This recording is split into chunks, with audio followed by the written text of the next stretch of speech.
Hello traders, Gary Wagner here. It is 12 noon in Honolulu, 5 o'clock in New York on Wednesday, 4th day of December 2024, and this is the evening report for gold and silver. It was a combination of economic signals and Federal Reserve expectations that provided fractional gains for gold today. Those factors were the latest ADP report, showing that the private sector only added 146,000 jobs in November, a notable decline from the previous month of 233,000 jobs, as well as the last comments that Powell will make at an event sponsored by the New York Times.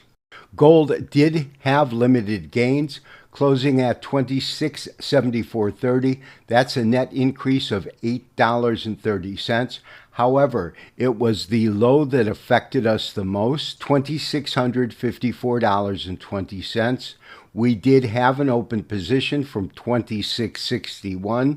We did move our stop up to $26.55. This wick did take us out. Our stop was 80 cents from the low. Unfortunately, the decline cost us $600 on the trade. The big question currently is whether or not we have completed our primary correction phase. Our current model is looking at the beginning of the impulse phase to have occurred in October with a primary first wave and our fifth wave culminating at the end of October at $2,800. However, we have clearly had our A wave and our B wave fell perfectly within the parameters of 50 to 75%. However, it is the C wave that I cannot with any certainty tell you has concluded. It looks as though there is a probability that it will be a truncated C. But nonetheless, when you look at the last 5 trading days, we have seen sideways trading activity. We haven't gotten any kind of a major burst.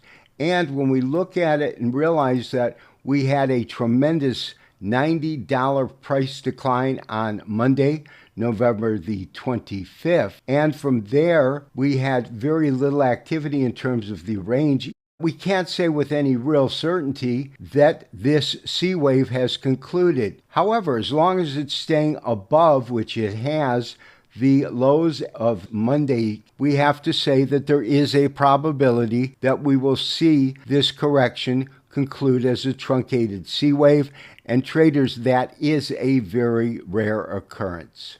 That being said, traders and market participants are going to remain guarded as we await the upcoming jobs report on Friday, because if the jobs report comes in weaker than expected, that could renew hopes for a more dovish Federal Reserve, and that would provide a lift to gold prices. However, if the opposite occurs, we could see selling pressure return, meaning that this final C wave is still in play.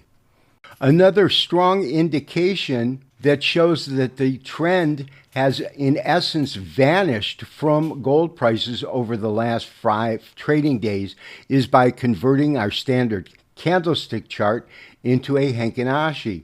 You can see that this A wave had extremely large red candles with the lack of the upper wicks. The B wave, the opposite, strong green candles. Both the A and B wave conveyed through the eyes of a Heikin Ashi chart a very strong trend as the market corrected and a very strong recovery as the B wave progressed. However, if you look at recent activity since Monday's sell-off, we have seen very small body candles with alternating candle color.